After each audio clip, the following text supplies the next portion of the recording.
Alhamdulillahilladzi arsala rasulahu bil huda wa dinil haqqi liyuzhirahu ala dini kullihi wa kafa billahi shahida.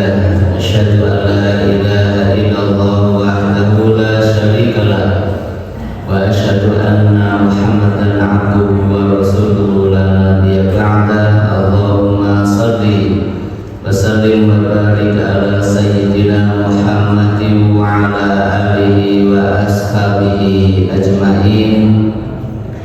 Rabbi zidni ilma, Allahumma anfa'ni bima 'allamtani wa 'allimni ma yanfa'uni warzuqni ilma yanfa'uni. Wa qala al-musannifu rahimahullahu ta'ala wa nafa'ana bihi wa bi ulumihi fid dharain. Amin ya rabbal alamin. Amma ba'd. Muslimin muslimat rahimakumullah, mari kita lanjutkan kajian tafsir Al-Quran yang kita ambilkan dari tafsir Ibnu Katsir. Mudah-mudahan Allah senantiasa meridhoi dan memberikan rahmat kepada kita semuanya.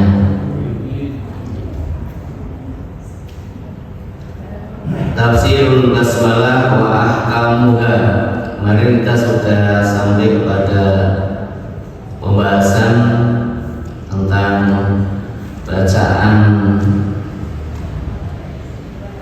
jahar atau sir bagi makmum sholat berjamaah.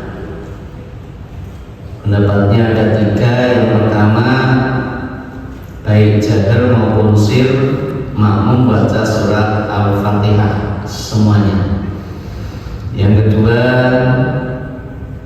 tidak membaca Al-Fatihah baik sholatnya jahar maupun sir, karena bacaan imam sudah termasuk bacaan makmum. Sedangkan yang ketiga, kalau sholatnya jahar maka makmum cukup mendengarkan. Sedangkan pada sholat yang sir maka makmum untuk bisa membaca surat Al-Fatihah. Adapun ada sir dan jahar, ya, ada sholat yang dibaca keras ataupun ada yang dibaca pelan. Sholat yang dibaca jahar adalah maghrib, isya dan subuh, ya, rakaat pertama dan kedua. Adapun sholat yang dibaca sir adalah sholat zuhur dan asar. Rakaat pertama sampai 4 ini dibaca sir atau pelan, baik oleh imam maupun oleh makmum.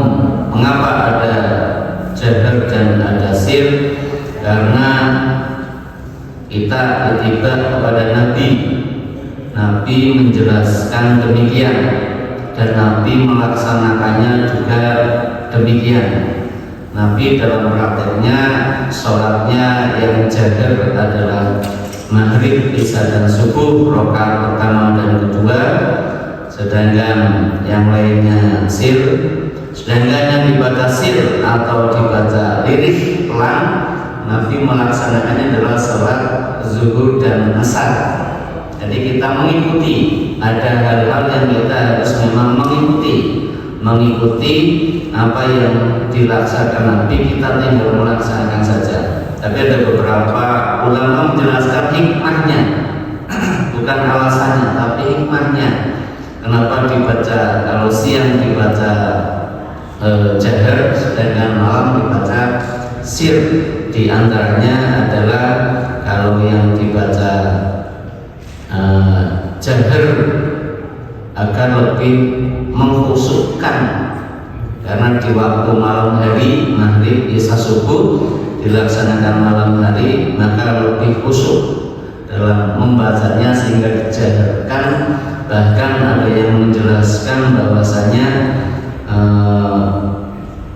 untuk melindungi dari gangguan setan malam hari, sehingga dilaksanakan sholatnya secara jahar atau sir. Sedangkan yang dibaca sir karena memang di waktu siang hari orang lagi sibuk bekerja, sehingga cukup didengarkan oleh dirinya sendiri saja. Wallahu a'lam bishawab. Selanjutnya tentang tafsir Bismillahirrahmanirrahim dan hukumnya. Bismillahirrahmanirrahim. Yang pertama, iftitah bi'asabadallahi wattafaqal ulama ala ana ba'dun ayatin min suratin Naml. Para sahabat itu membuka kitab Allah Al-Quran, membacanya dengan kalimat Bismillah. Mereka para ulama sepakat kalau Bismillahirrahmanirrahim adalah sebagian dari ayat surat An-Naml. Bismillahirrahmanirrahim, para ulama sepakat kalau itu bagian dari surat An-Naml. Nanti bisa dilihat di sana.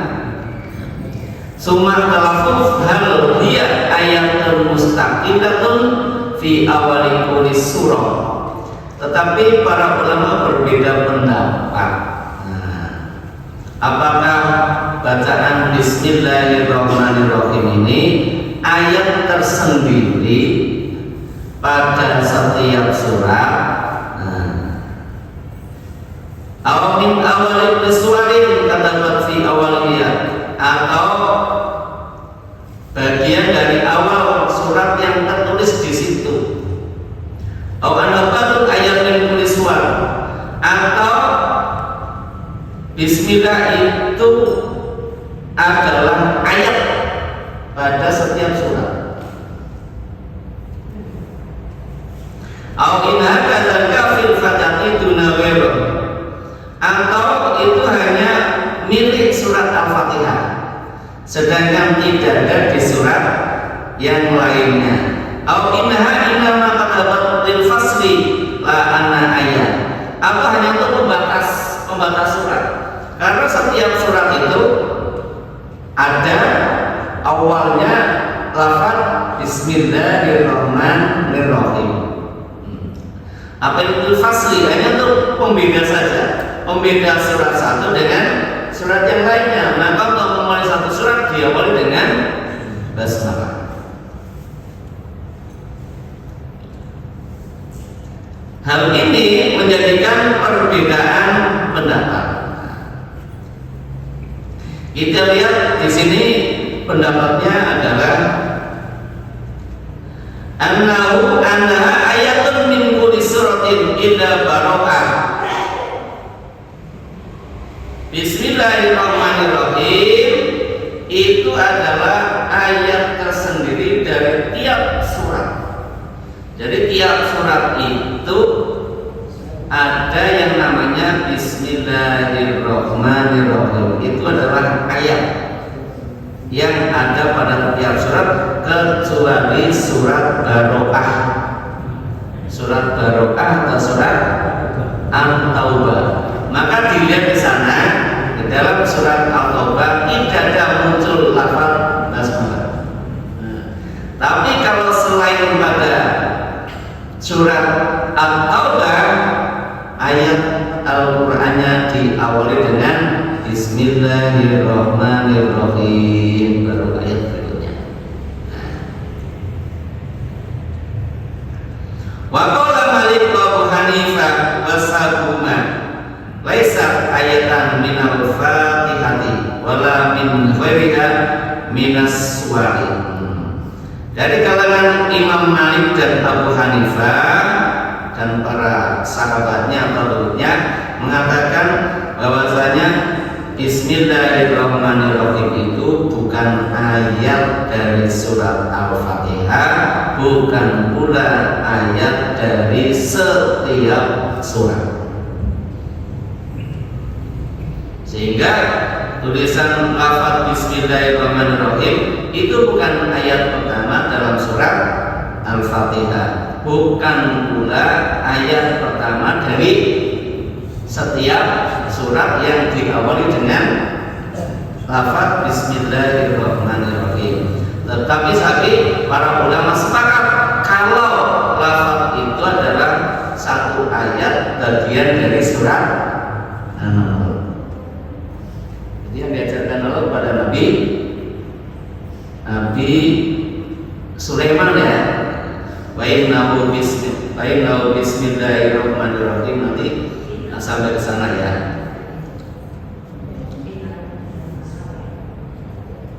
Gimana Bu? Ya, ayatnya Ibu hafal ya. Saya tidak hafal ya. Wa qala Syafi'i fi qawli fi ba'di turuqin mazhabihi hiya ayatun minal Fatihati wa laysat min ghairiha. Nah, menurut Imam Asy-Syafi'i bahwa Bismillahirrahmanirrahim itu adalah bagian dari surat Al-Fatihah, tetapi tidak termasuk bagian ayat dari surat selain Al-Fatihah, hanya Al-Fatihah saja. Sedangkan bacaan Bismillahirrahmanirrahim pada surat-surat yang lainnya menurut Imam Asy-Syafi'i itu bukan termasuk ayat, tapi hanya untuk pembeda saja. Kalau satu surat diawali dengan lafaz Bismillahirrahmanirrahim. Kemudian yang lainnya, hiya ayatun mustaqilatun fi awwali kulli suratin. Pendapat yang ketiga adalah pendapat hadza anil Imam Ahmad bin Hanbal. Nah, Imam Ahmad Abu Bakar Ar-Razi menjelaskan ayat itu adalah ayat tersendiri pada setiap surat. Setiap surat yang diawali dengan Bismillahirrahmanirrahim, maka itu bagian dari ayat surat tersebut kecuali Barokah. Sampai di sini bisa dipahami perbedaan para ulama ya, itu semacam itu, sehingga nanti memudahkan kita dalam memahami ilmu berikutnya. Setelah mengetahui adanya perbedaan pemahaman tentang lafaz Bismillahirrahmanirrahim, maka ada tiga pendapat ya. Satu, tidak masuk surat apapun, kecuali yang An-Nahl ya. Kalau yang An-Nahl adalah mereka sepakat.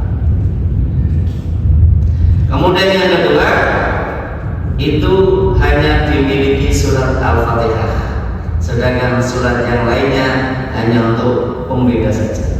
Sedangkan yang ketiga adalah setiap surat ada ayatnya diawali dengan Bismillahirrahmanirrahim. Selanjutnya berkaitan dengan tersebut, maka di sini dijelaskan, lalu apakah lafaz Bismillahirrahmanirrahim itu dibaca jahar atau sir ketika sholat? Di sini dibahas juga. Lanjutkan, mendasari itu, maka membaca Bismillahirrahmanirrahim apakah harus dibaca keras atau dibaca pelan, sir? Karena kita kalau makmum di beberapa masjid ada perbedaan. Oh, masjid ini bacaan Bismillahnya dibaca jahar ya. Bismillahirrahmanirrahim, alhamdulillahirabbil alamin, gitu. Bismillahnya keras. Tapi ada juga nanti di masjid yang lainnya enggak, basmalah enggak, langsung alhamdulillahirabbil alamin arrahmanirrahim, ada ya. Lalu bagaimana pandangan Ibnu Katsir menukil dari pendapat para ulama ini? Yang pertama Imam Asy-Syafi'i, karena Imam Asy-Syafi'i itu punya pendapat basmalah itu milik surat Al-Fatihah, ya, tapi bukan milik surat yang lainnya. Maka beliau berpendapat apa? Annahu yajharu biha ma'al fatihati was surah. Maka menurut Imam Asy-Syafi'i dalam sholat membaca Al-Fatihah maka mengeraskan bacaan basmalahnya. Bismillahirrahmanirrahim. Alhamdulillahirabbil alamin. Seperti di sini kalau Pak Mu'alim ya, itu contoh ya. Itu berarti mengambil pendapat dari Imam Asy-Syafi'i karena pendapatnya lafaz bismillah itu adalah bagian dari ayat pertama surat Al-Fatihah. Kemudian yang kedua, Imam Abu Hanifah, Imam Ibu Hanifah menjelaskan bahwasanya karena Al-Quran basmalah itu bukan bagian surat Al-Fatihah, bukan pula bagian dari surat yang lainnya, maka beliau mengatakan tidak perlu keras. Wong itu tidak masuk bagian dari surat Al-Fatihah. Jadi Al-Fatihah itu dimulai dari Alhamdulillahirabbil alamin, ayat yang pertama. Itu menurut Imam Abu Hanifah. Kemudian Imam Malik layak nggak usah dibaca, nggak usah dibaca, bukan masalah jahar dan sir, nggak usah dibaca. Kenapa? Karena dia juga berpendapat itu bukan bagian dari surat Al-Fatihah, nggak usah dibaca. Jahar atau sir nggak usah, dia pak nggak usah berlayar, nggak usah membaca. Jadi langsung setelah kita langsung baca Al-Fatihah, Alhamdulillahirabbil alamin sampai selesai. Nah, kemudian Imam Ahmad bin Hanbal karena dia berpendapat la yajhar, tidak perlu dibaca jahar. Itu pendapat para sebagian ulama, sehingga di dalam melaksanakan ibadah ketika kita jadi imam, silakan mau pilih yang mana. Semuanya punya dasar. Nanti punya dasar di sana dan juga kedudukan hadis-hadis yang digunakan. Kenapa alasannya jahar? Kenapa alasannya sir? Kenapa alasannya enggak dibaca sama sekali? Ada yang mau menanggapi sampai di sini?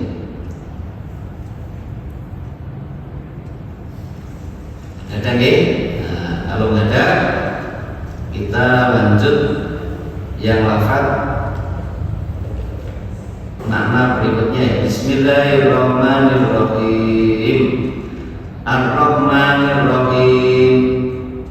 Lafaz Bismillahirrahmanirrahim kalau ditulis lengkap maka ba langsung sin, ba sin mim. Tapi kalau lafaznya tidak lengkap, hanya tulis Bismillah, maka ditulisnya tidak ba sin mim, tapi ba alif sin mim. Nah, itu aturan dalam penulisan lafaz Bismillah. Kenapa? Karena Bismillah itu ada rubah, ada ismun, ya. Aslinya ismun, nama. Bismillah tapi dengan nama, Bismillah dengan nama Allah. Jadi ada rubah, itu artinya adalah dengan, ada ismun, berarti diawali dengan alif, ya, ismun. Nah, kalau menulis lengkapnya Bismillahirrahmanirrahim, maka alifnya tidak tercatat, ba, sin, mim, nah, macam itu. Tetapi ketika tidak menulis lengkap, hanya menulis Bismillah, ya, saya tulis Bismillah selesai, maka ada alifnya di huruf antara ba dan sinnya di sana. Ya ini aturan tata cara penulisan di sana ya. Tata cara penulisan yang ada di sana itu demikian.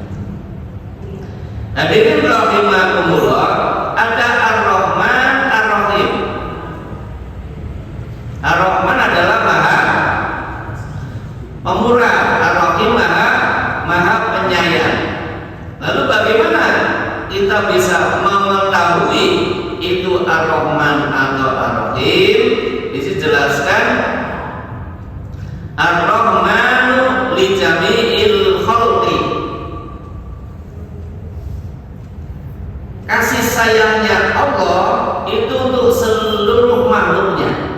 Allah tidak membatasi siapa makhluknya, tapi semuanya mendapatkan kasih sayang dari Allah, baik makhluk berupa manusia, berupa jin, berupa hewan, berupa tumbuhan, baik mereka yang menyembah Allah maupun yang tidak menyembah Allah, mereka mendapatkan kenikmatan dari Ar-Rahman.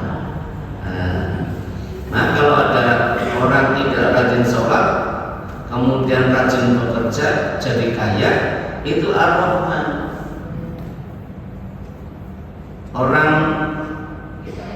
Muslim rajin sholat, tapi orang rajin yang bekerja, Pak, tidak rajin bekerja, dapat sedikit. Itu Ar-Rahman yang semuanya dikasihkan. Bahkan hewan-hewan yang keluar setiap hari itu diberi kenikmatan oleh Allah Subhanahu wa taala. Ar-Rahim Allah bil mukminin, sedangkan Ar-Rahim itu hanya diberikan kepada orang-orang yang beriman. Bedanya apa? Kalau Ar-Rahman itu fid dunya, sedangkan Ar-Rahim fil akhirah. Kenikmatan yang Allah berikan di dunia adalah rahmatnya Allah Subhanahu wa taala. Diberikan orang kafir juga diberikan, yang rajin sholat kasihkan, semuanya dikasih nafkah, kasih fisik, kasih kesehatan semuanya. Tetapi itu hanya berlaku di dunia, sedangkan nanti di akhirat kasih sayangnya hanya bil mukminin, diberikan kepada orang-orang yang beriman.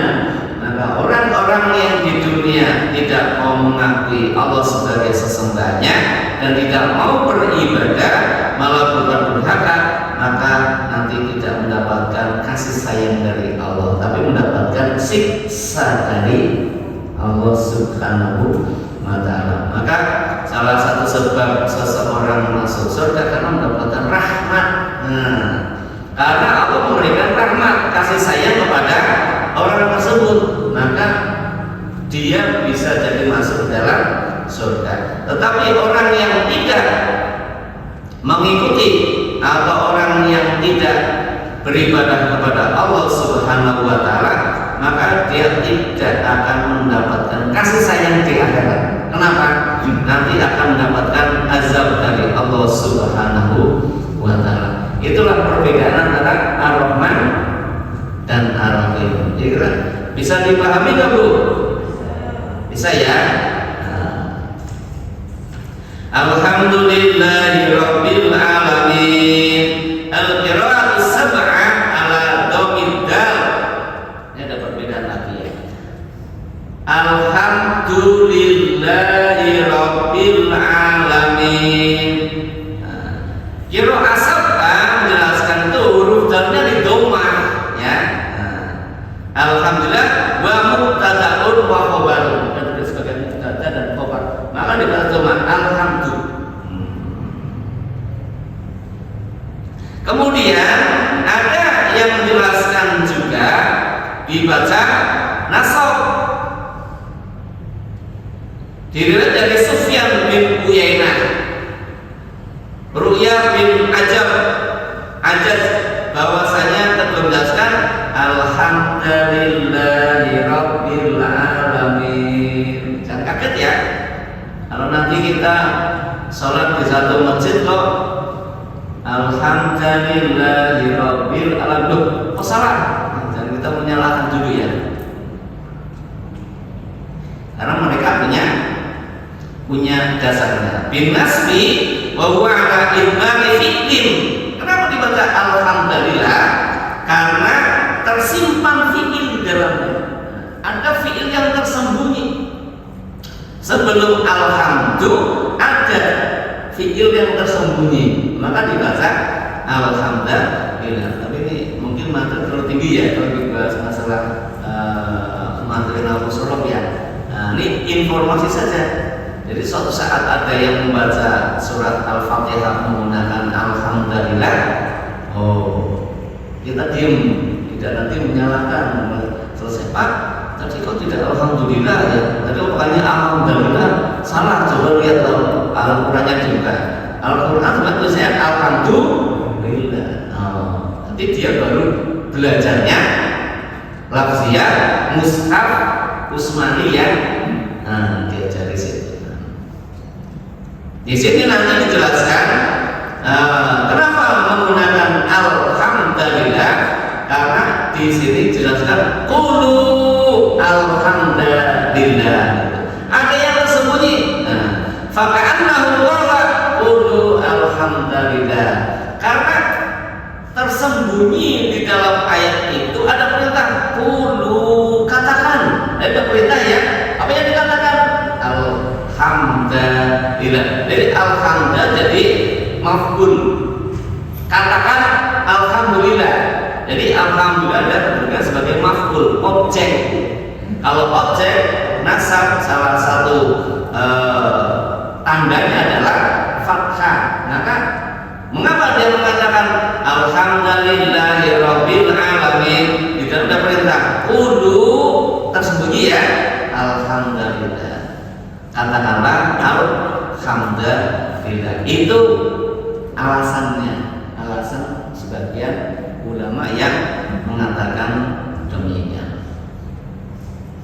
Qala Ja'far bin Jarir, mana alhamdulillah asyukrulillah khalisan duna sa'iri ma ya'budu min dunihi wa duna kulli ma baraka min khalqi bima anama ala ibadihi minan ni'amil lati la yahsiha adad wa la yuqitu bi adadiha ghairu ahadun fi sahih fi tasdihil ayati li ta'ani wa tamkini jawaril islamil mutakallifina bi adai faraidihi ma'a ma basatallahu fi dunyahu minar rizki wa qadahu bihi minan na'imil aish min waril istiqami minum dalika alaihi wa ma'a ma nabahum alaihi wa ta'ahum ilaihi minal asbabil mu'adiyati ila dawabil khuludi fi darul maqami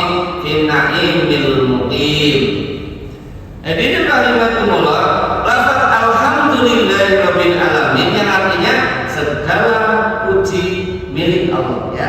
Alhamdulillah artinya adalah segala puji milik Allah. Apa maksudnya?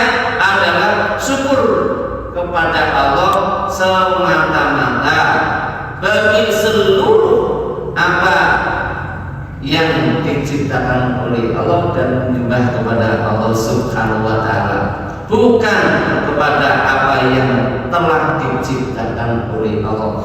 Ungkapan syukur hanya diberikan kepada Allah yang telah menciptakan semuanya, bukan syukur atau terima kasih kepada yang telah Allah ciptakan itu dengan berbagai kenikmatan yang tidak bisa dihitungnya. Kenikmatan Allah tidak bisa dihitunglah. Ayasial adad. Coba. Kita tidak bisa menghitungnya, nggak bisa menghitung nikmatnya Allah. Satu saja, napas. Coba dihitung. Misalkan kemarin musim pandemi ya, musim pandemi kan orang rebutan oksigen ya Pak, di rumah sakit ya rebutan oksigen coba. Wah, sampai rumah sakit kehabisan oksigen, berapapun harganya dibelikan. beli. Tempatnya di mana pun cari, itu baru oksigen.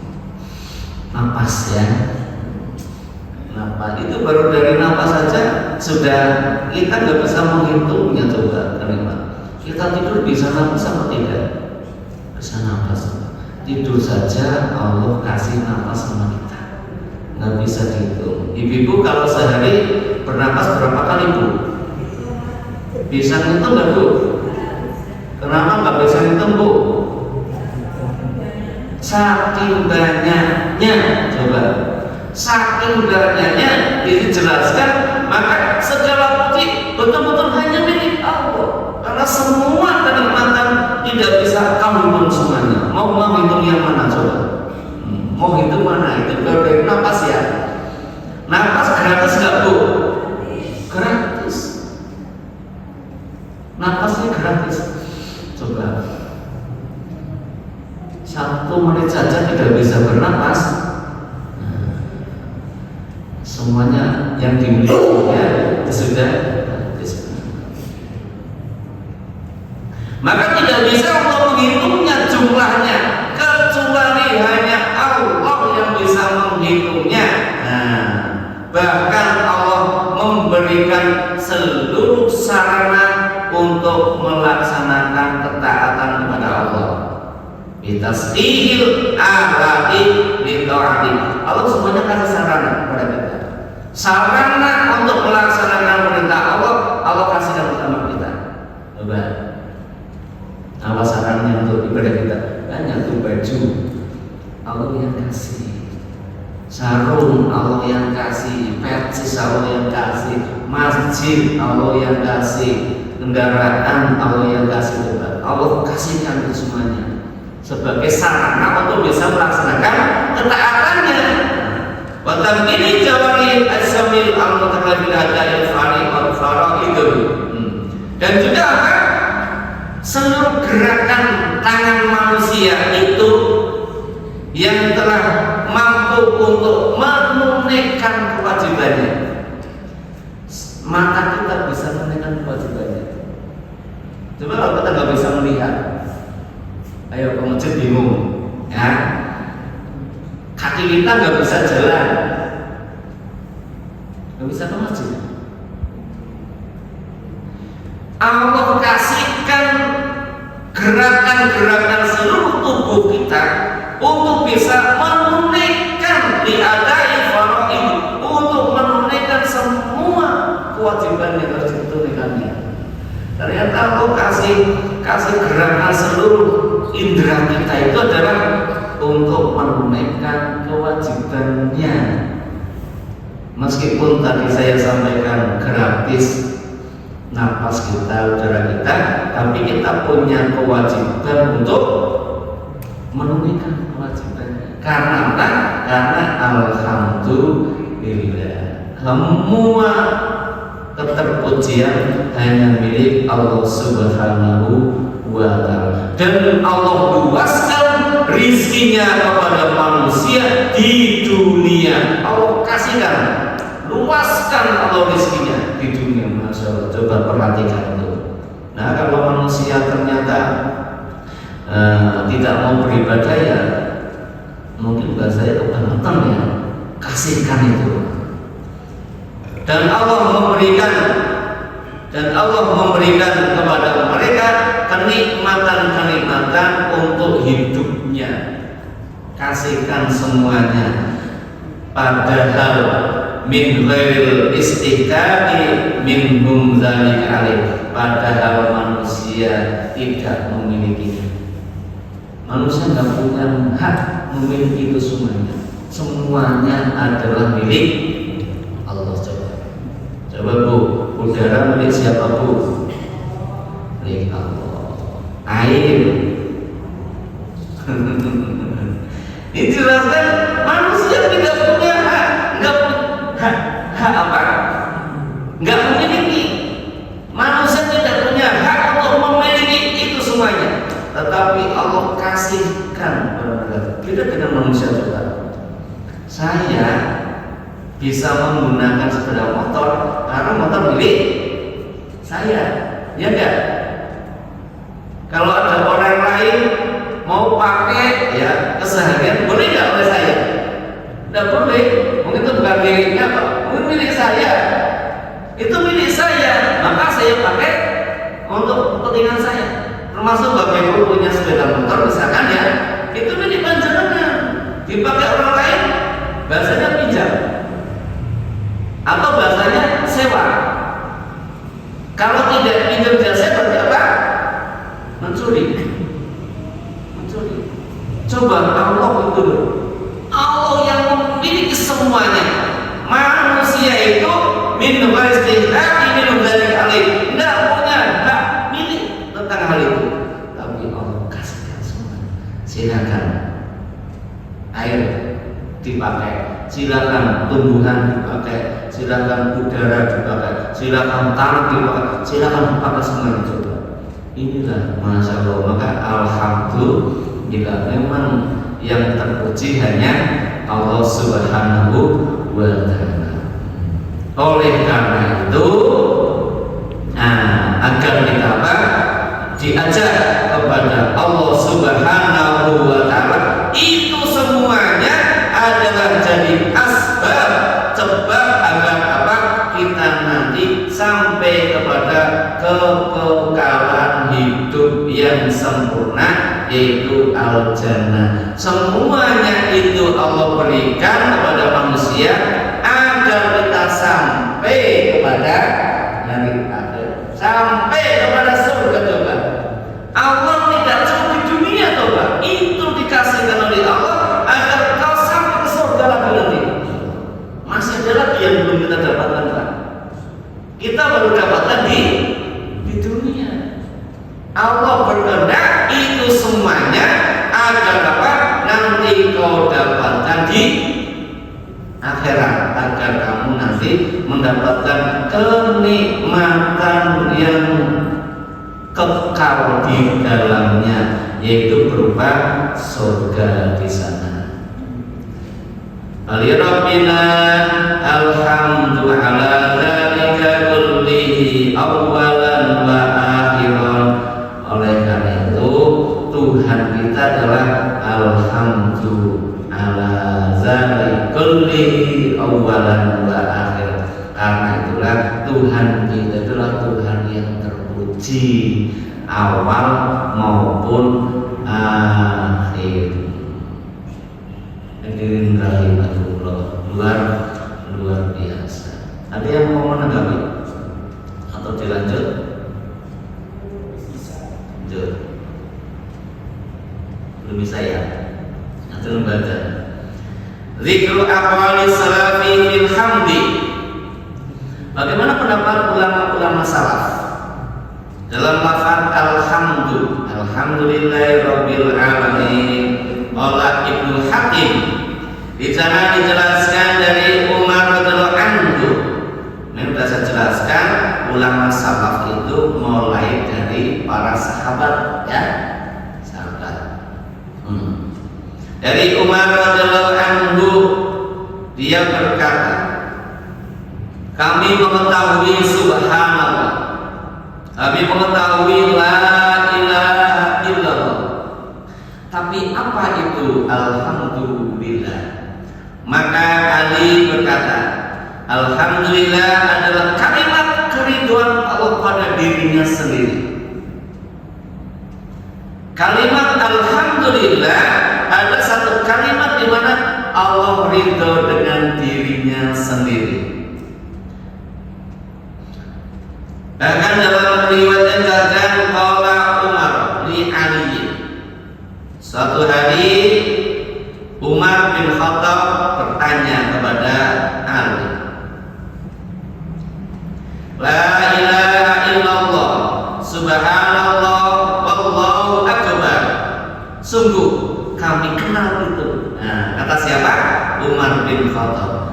La ilaha illallah, tidak Tuhan selain Allah, subhanallah, masyaallah, Allahu akbar, qad arafna, kami sudah tahu, paham itu. Alhamdulillah, lalu apa itu alhamdulillah? Maka kemudian Ali mengatakan kalimatun ahabballahu ta'ala li nafsihi wa radiha li nafsihi wa habba aju antuqal. Kalimat alhamdulillah adalah kalimat yang dicintai oleh Allah untuk dirinya sendiri. Bahkan Allah ridho dengan dirinya sendiri dan Allah cinta kalau kau ucapkan itu. Allah itu ridho dan cinta dengan kalimat alhamdulillah untuk dirinya, ya, untuk dirinya sendiri Allah senang. Jadi kalau yang mengucapkan alhamdulillah itu Allah senang, Allah ridho, Allah cinta.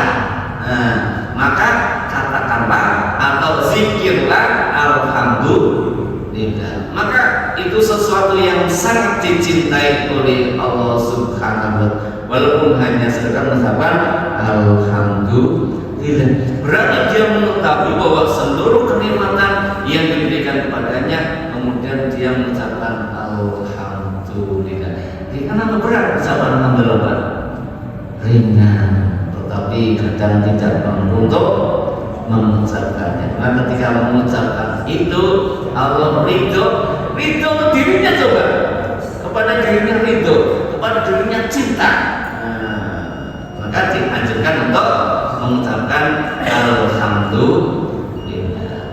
Ini baru dari Umar bin Khattab dan Ali radhiyallahu anhum. Mudah-mudahan Allah meridhoi pada dua sahabat ini, yakni Umar bin Khattab dan Ali bin Abi Thalib karramallahu wajhah. Insyaallah kita lanjutkan pendapat yang lain, bagaimana nanti keistimewaan kalimat alhamdulillah.